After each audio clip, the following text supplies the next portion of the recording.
क्या आप लोग भी स्टॉक मार्केट से फटाफट पैसे बनाना चाहते हो? स्टॉक मार्केट से ना सभी को पैसे बनाने पर सीखना किसी को नहीं, क्योंकि फ्री की टिप्स जो मिल जाती हैं। पर पॉइंट एक ही, जब इन टिप्स से प्रॉफिट होता है तब तो वाह वाह, और लॉस होता है तो शेयर बाजार एक सट्टा बाजार है।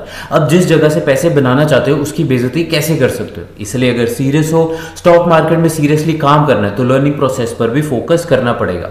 और जैसे कि मैंने अपनी प्रीवियस वीडियोज में भी बताया था कि इस चैनल पर हम एक लर्निंग जर्नी स्टार्ट करेंगे, जहां पर हम पहले स्टेप में 50 दिनों के लिए निफ्टी 50 के 50 स्टॉक्स को टेक्निकली स्टडी करेंगे, ताकि हम मिलकर देखें, सीखें, एनालाइज करें और फिर खुद से ट्रेड कर पाएं।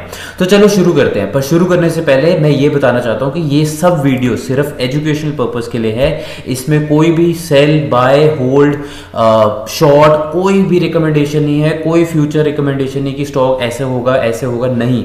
जो भी करंट सिनेरियो है स्टॉक का वही डिस्कस किया जाएगा, उसके अलावा कुछ भी नहीं।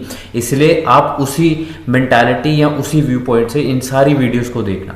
और अगर आप नए हो और कैंडल्स और चार्ट आपको कंफ्यूजिंग लग रहे हैं तो कोई बात नहीं, इंटरनेट पे बहुत सारा फ्री कंटेंट पड़ा है जहां पर आप कैंडल्स और बेसिक चीज़ें बड़े ही आराम से सीख सकते हो। पर फिर भी अगर आप स्टॉक मार्केट को स्ट्रक्चर्ड वे में सीखना चाहते हो या फिर मार्केट के रेगुलर अपडेट्स देखना चाहते हो, तो मैंने नीचे डिस्क्रिप्शन में अपने टेलीग्राम और इंस्टाग्राम पेज का लिंक भी डाल दिया है। वहां पर मैं रेगुलर बेसिस पे स्टॉक मार्केट से रिलेटेड अपडेट्स और एजुकेशनल कंटेंट शेयर करता रहता हूं, तो आप मुझसे वहां कनेक्ट भी कर सकते हो। आज डे 16 पर हम निफ्टी 50 के 16th स्टॉक आयशर मोटर्स पर फोकस करेंगे। और फोकस करने से पहले हम एक बारी निफ्टी का आज का हाल, मतलब कि आज 2 जून है, आज देख लेते हैं कि निफ्टी 50 ने कैसे परफॉर्म किया है। तो मैंने यहाँ पर ट्रेडिंग व्यू पर निफ्टी 50 का जो ग्राफ है वो खोल लिया है, डेली टाइम फ्रेम खोला है। तो आज हमारे पास एक ग्रीन कैंडल बनी, जो कि 2 दिन के रेड कैंडल्स के बाद एक अच्छी ग्रीन कैंडल बनी। बट यहाँ पर आप देख सकते हो कि दो हमारे पास ये जो जब ओपन हुई 23,229.15 पे, वहाँ से आज पूरी की पूरी 0.5% की रिकवरी इस सेशन में हमारे पास आई है। बट ओवरऑल अगर हम ट्रेंड देखें तो अभी भी स्टॉक जो है अभी भी जो इंडेक्स है वो हमारे पास एक रेजिस्टेंस फेस कर रहा है और एक कंसोलिडेटेड जोन में ही ट्रेड कर रहा है। तो चाहे यहाँ पर हमारे पास एक ग्रीन कैंडल बनी है, बट फिर भी वीकनेस दिख रही है डेली चार्ट पर भी इन निफ्टी 50 इंडेक्स, राइट। अब हम सीधा चलते हैं आयशर मोटर्स पर। मैं यहाँ पर आयशर मोटर्स को खोल लेता हूँ।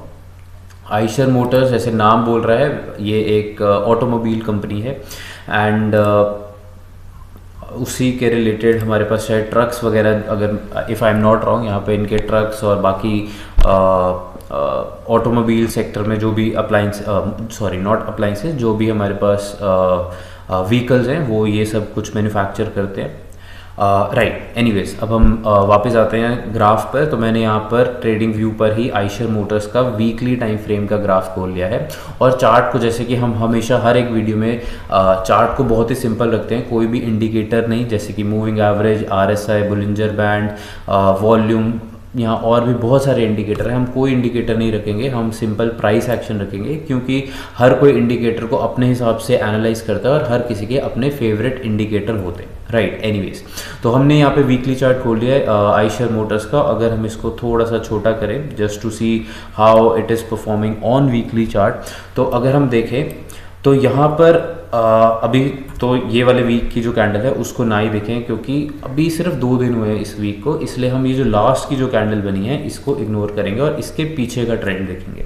तो इसकी जो पिछले वीक था या उससे पिछला वीक, यहाँ पर हमारे पास बहुत ही वीक कैंडल्स बनी हैं। 2 यहाँ पर हमारे पास एक गैप अप आया वीकली में, एक अच्छा गैप अप है, बट स्टिल हमारे पास दोनों की दोनों कैंडल्स हमारे पास वीक बनी। इसके अलावा हम ये देख पा रहे हैं कि ये जो हमारे पास 6 अप्रैल 2026 वाला जो वीक था, यहाँ पर हमारे पास जो 11.5% या 11.65% की एक स्ट्रॉन्ग ग्रीन कैंडल बनी थी, उसका एक बहुत ज़्यादा इम्पैक्ट आया है कमिंग वीक्स में। क्यों? क्योंकि इसके बाद जितनी भी हमारे पास कैंडल्स बनी हैं, ये 1 2 3 4 5 6 7 8, यस। सो जो 8 वीक्स, मतलब कि 2 मंथ्स की 2 महीने में जो कैंडल्स बनी हैं, ये सारी की सारी इसी की बॉडी में बनी है। आप देख सकते हैं कि जो ये ग्रीन कैंडल थी 6 अप्रैल वाली, इसमें हमारे पास इसका ओपन प्राइस था 6,699 और लोएस्ट पॉइंट था इसका 6,442 रुपीज़। और ये जितनी भी आगे कैंडल्स बनी जिनका हाई हमारे पास गया वो ऑलमोस्ट हमारे पास इसी रेंज में है। आप अगर हम यहाँ पे एक हॉरिजॉन्टल लाइन ड्रॉ करें तो हमें पता लगता है कि ये इसका एक इसका रेजिस्टेंस पॉइंट है, और जो इसका लोएस्ट पॉइंट है या फिर इसकी बॉडी है ये हमारे पास यहाँ 6,703, मतलब जैसे जो मैंने क्लोजिंग और ओपनिंग प्राइस बताया इस ग्रीन कैंडल का, उसी रेंज में ये हमारे पास जो सारी की सारी 1 मंथ हो गया है ये कैंडल्स वही मूव कर रही है, राइट। इसके अलावा अगर हम थोड़ा सा और पीछे भी देखें तो यहाँ पर हम देख सकते हैं कि ऑलमोस्ट सितंबर 25 से लेके अभी तक ऑलमोस्ट हमारे पास 1 साल होने वाला है ऑलमोस्ट। तो यहाँ पर ही ये जो स्टॉक है ये ट्रेड कर रहा है, जिसमें इसने एक बार ही ट्राई किया कि इस रेजिस्टेंस को ब्रेकआउट करे, जहाँ पर इसने बहुत ही अच्छी ग्रीन कैंडल बनाई, देखने में लग रहा है कि हाँ यार मैसिव ग्रीन कैंडल है। बट उसके बाद हमारे पास सिर्फ 4 ट्रेडिंग वीक्स में ही इसने ये जो ये ब्रेकआउट दिया था उसको इसने वापस से रिट्रेस कर लिया, और ये वापस उसी जो रेजिस्टेंस और सपोर्ट का जोन था उसी में मूव कर रहा है, राइट। तो यहाँ पर वीकली चार्ट पर हमें पता लग गया कि कैसे परफॉर्म कर रहा है। तो आज हम 2 जून 2026 को देखते हैं कि इसने डेली चार्ट पर कैसी कैंडल बनाई, राइट। तो मैंने यहाँ पर डेली टाइम फ्रेम सिलेक्ट करके खोल लिया है, एंड अगर हम इसको देखें तो आज हमारे पास एक ग्रीन कैंडल बनाई है जिसमें इसका जो लोअर फ्लिक था, मतलब ये वाली जो लेंथ है ये थोड़ी लेंथी थी, एंड इट मीन्स कि जो स्टॉक है ये नीचे गया, सेलर्स ने इसको पुश किया पर बायर्स ने फिर से इसको पुल किया ऊपर को, एंड दैट्स वाई एक लंबी फ्लिक बनी है। और ऊपर इतनी अच्छी फ्लिक नहीं बनी, वो छोटी सी फ्लिक ही है, राइट। तो यहाँ पर हमारे पास आज की डेट में ये कैंडल हमारे पास खुली 7,069 रुपीज़ पे, इसका हाई है 7,165, लोएस्ट पॉइंट था 6,950, क्लोजिंग पॉइंट था 7,141.50।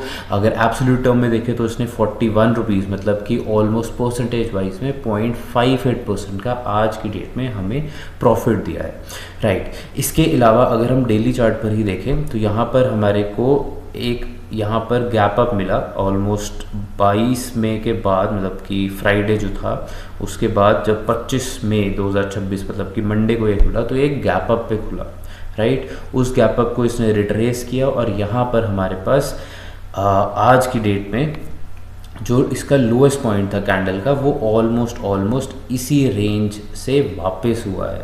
तो अगर हम यहाँ पर एक हॉरिजॉन्टल लाइन ड्रॉ करें तो ऑलमोस्ट 69,050 7,000 के आसपास यहाँ से जो स्टॉक है, नॉट स्टॉक बट बायर्स ने उसको वापस से पुश किया अपवर्ड साइड पे, ठीक है, ऑल राइट।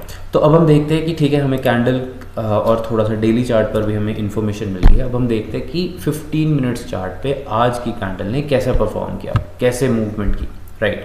तो हम एक शॉर्टर टाइम फ्रेम पे जा रहे हैं, आज हम 15 मिनट्स पे जाएंगे वापस से, जैसे हम हर रोज़ देखते हैं। तो 15 मिनट्स चार्ट अगर हम खोलें, all right, okay, yes, all right, इसको हम बंद कर देते हैं, इसको भी बंद करते हैं, ऑलराइट। सो अगर हम कल की 15 मिनट्स की कैंडल देखें तो इसने हमारे पास लास्ट में हमारी क्लोजिंग हुई 7,114.50 पे, और वहाँ से आज सुबह ये एक गैप डाउन पर खुला जो कि था हमारे पास 7,058.50 पे, और वहाँ से स्टॉक जो है हमारे पास काफ़ी देर कंसोलिडेट